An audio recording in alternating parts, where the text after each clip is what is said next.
اسلام آباد F6 sector جو کہ اپنی خاموشی، صاف ستھرائی، ہرے بھرے پارکوں کے لیے مشہور، ہر طرف ہریالی، خوبصورت پیڑ پودے اور پرامن ماحول، لیکن ان کے بیچ کچھ پرانے مکان ایسے بھی ہیں جن پر زمانے کی ڈھال چڑھ گئی ہے۔ ایسی ہی ایک عمارت F63 کے ایک کونے میں تھی۔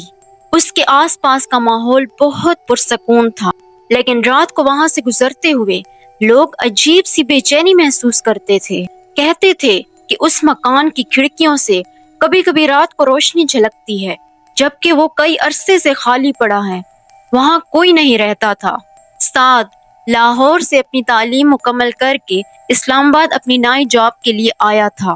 اس کے لیے اتنے کم وقت میں اتنا سستا اور اچھا مکان ڈھونڈنا بہت مشکل تھا۔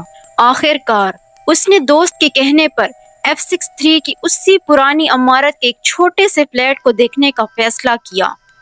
مکان بہت پرانا لگ رہا تھا، لیکن اندر سے بالکل ٹھیک ٹھاک اور صاف ستھرا تھا۔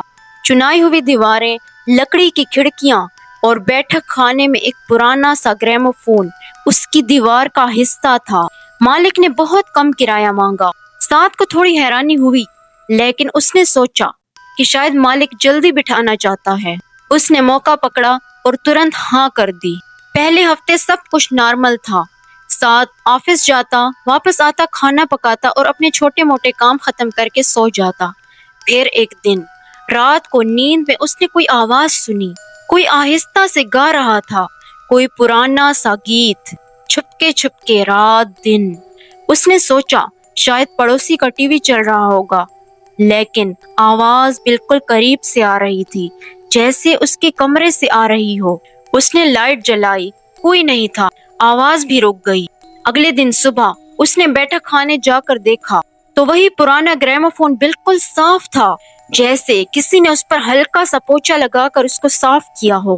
اس پہ ایک ریکارڈ رکھا تھا۔ سعد نے سوچا کہ شاید گھر کے مالک نے صفائی کے دوران اسے بھی صاف کر دیا ہوگا۔ ایک شام سعد آفس سے تھکا ہارا گھر لوٹا۔ لفٹ خراب تھی، اس لیے اسے سیڑھیوں سے ہی جانا پڑا۔ سیڑھیوں پر ہلکا سا اندھیرا تھا۔ اچانک اس نے دیکھا ایک خوبصورت لڑکی جس نے ہلکا نیلا لہنگا پہنا ہوا تھا، وہ اوپر کی طرف جا رہی تھی۔ اس کے لمبے بال کمر کو چھو رہے تھے۔ سعد نے سوچا کوئی نیا کرایہ دار آیا ہوگا۔ اس نے آہستہ سے کہا السلام علیکم۔ لڑکی نے پلٹ کر دیکھا، اس کا چہرہ چاند جیسا چمک رہا تھا، آنکھوں میں گہرائی تھی۔ اس نے مسکرا کے جواب دیا وعلیکم السلام۔ اس کے ہونٹ پر مسکراہٹ تھی، لیکن آنکھوں میں ایک اداسی تھی۔ اس نے اپنا نام بتایا، مہر۔ دونوں نے تھوڑی دیر بیٹھ کر باتیں کی۔ مہر نے بتایا کہ وہ اوپر والے فلیٹ میں رہتی ہے۔ سعد کو اس کی باتوں کا طریقہ بہت پرانا لگا، لیکن خوبصورت لگا، جیسے وہ کسی اور زمانے کی ہو۔ اس دن کے بعد سعد روزانہ سیڑھیوں سے جانے لگا۔ اس کو سیڑھیوں پر ہر روز مہر ملتی، وہ دونوں بیٹھ کر باتیں کرتے، وہ اپنے زمانے کے قصے سناتی۔ دونوں کو باتیں کرتے وقت کا پتہ ہی نہ چلتا، لیکن مہر نے کبھی سعد کو اپنے گھر نہیں بلایا اور نہ ہی کبھی سعد کے فلیٹ میں گئی تھی۔ ایک دن باتیں کرتے ہوئے سعد نے مہر سے اپنے موبائل سے سیلفی لینے کا کہا۔ پہلے مہر خاموش رہی، پھر اس کا چہرہ بدل گیا۔ اس نے غصے سے کہا یہ سب چیزیں اچھی نہیں ہوتی، یہ کہہ کر وہ وہاں سے چلی گئی۔ اس کے بعد سے گھر میں عجیب سے حادثے ہونے لگے۔ سعد کو نیند میں ایسے محسوس ہوتا جیسے کوئی اس کے بال سہلا رہا ہو۔ کبھی وہ اپنے بستر سے سویا اٹھتا تو دوسری طرح سے سیدھا ہوتا، جیسے کسی نے اسے پلٹ دیا ہو۔ ایک رات تو اس نے اپنے سینے پر ایک عجیب سا نشان دیکھا، جیسے کسی نے برف سے چہرہ بنایا ہو۔ ایک دن سعد نے اپنے گھر کی ٹوٹی ہوئی دیوار کو ٹھیک کرنے کا فیصلہ کیا۔ اس نے پلستر ہٹانا شروع کیا تو اس کو کچھ عجیب دکھا۔ پرانی چٹھی کے ساتھ سنہری کنگن، وہ ایک پرانے خط کی شکل میں تھی جس پر لکھا تھا میری پیاری مہر، تمہارا ابو مجھ غریب عاشق کو کبھی قبول نہیں کرے گا۔ میں آج رات تمہیں لینے آؤں گا، ہم دونوں کہیں دور چلے جائیں گے، تیار رہنا، تمہارا پیارا فیروز۔ سعد کی دھڑکن تیز ہو گئی۔ اس نے سوچا کہ یہ خط فیروز نے مہر کو لکھا ہوگا۔ پھر اچانک سے اسے یاد آیا کہ مہر نے اس سے کبھی اپنے گھر والوں کا ذکر نہیں کیا تھا۔ جب سے سعد نے وہ خط پڑھا تھا، سعد کو مہر نظر آنا بند ہو گئی تھی۔ وہ گھنٹوں سیڑھیوں پر ٹھہر کر مہر کا انتظار کرتا، لیکن مہر وہاں نہ آتی۔ سعد بہت اداس رہنے لگا تھا۔ اس نے اپنے روز کے کام بھی چھوڑ دیے تھے، کھانا پینا آفس سب کچھ چھوڑ دیا تھا۔ وہ سارا دن بس مہر کو ہی سوچتا رہتا۔ آخر کار ایک طوفانی رات جب بارش بہت تیز ہو رہی تھی، بجلی چمک رہی تھی، اسے اپنے کمرے سے ایک چیخ سنائی دی، سعد بچاؤ! سعد بھاگا۔ کمرے سے گرامو فون اپنے آپ چل رہا تھا۔ اس کی آواز سے ایک آتش بھری آواز آ رہی تھی، بہت دیر کر دی تم نے، اب تمہیں بھی مرنا ہوگا۔ دیوار سے خون کے نشان ٹپکنے لگے۔ سعد ڈر گیا۔ سعد نے مہر کی اپنے فون میں ایک چھپکے سے تصویر نکالی تھی۔ اس نے وہ تصویر نکالی اور پکارا، مہر میری مدد کرو۔ اچانک گرامو فون رک گیا۔ سعد کے سامنے مہر کھڑی تھی، اس کی آنکھیں لال تھیں۔ اس نے کہا، میرے جسم کو دفناؤ کنویں میں، ورنہ تمہیں بھی مٹا دوں گی۔ اس کے بعد مہر غائب ہو گئی۔ سعد نے ترنت فوجی کپڑے اور موٹے بوٹ پہن کر بارش میں نکلا۔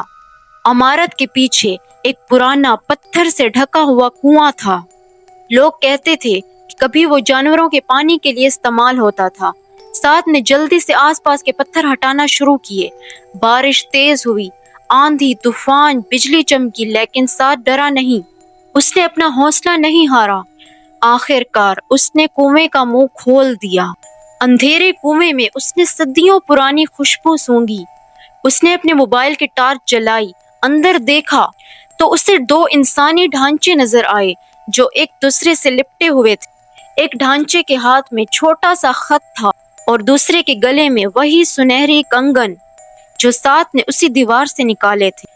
جب سعد نے ڈھانچہ باہر نکالا، اچانک تیز ہوا چلی، بجلی چمکی۔ اس نے دیکھا ایک ڈراؤنی روح جو مہر کے ابو تھے، جنہوں نے کئی عرصہ پہلے مہر اور فیروز کو مار کر اسی کنویں میں پھینک دیا تھا۔ وہ اس کی طرف دوڑا آ رہا تھا۔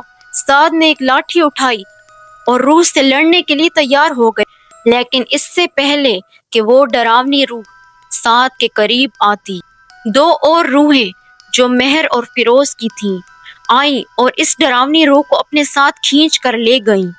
وہ تیزی سے اندھیرے میں غائب ہو گئیں۔ صبح سعد نے پولیس کو کال کی۔ پولیس نے آ کر سب کچھ دیکھا۔ نیوز چینل پر یہ خبر آئی کہ 1947 کے دوران غائب ہوئے دو محبت کے جسم F-63 سے ملی۔ سب نے سعد کی ہمت کی تعریف کی، اس کی ہمت کو سراہا۔ اس دن سعد بہت خوش تھا۔ جب سب چلے گئے، سعد اپنے گھر واپس لوٹا تو اس نے جا کر بلڈنگ کے گیٹ پر دیکھا۔ وہاں تاریخ لکھی تھی، یہ عمارت 1985 میں بنی تھی، یعنی 1947 کا واقعہ۔ تو پھر وہ جسم، وہ روح، یہ سب کیا تھا؟ رات کو جب سعد سو رہا تھا تو اسے محسوس ہوا کہ اس کے کمرے میں کوئی ہے۔ اس نے آنکھیں کھولی تو سامنے مہر اور فیروز کھڑے تھے۔ دونوں مسکرا رہے تھے۔ انہوں نے ایک ساتھ کہا، شکریہ، آخر کار کسی نے ہمیں آزاد کر دیا۔ اور پھر وہ دونوں ہوا میں غائب ہو گئے۔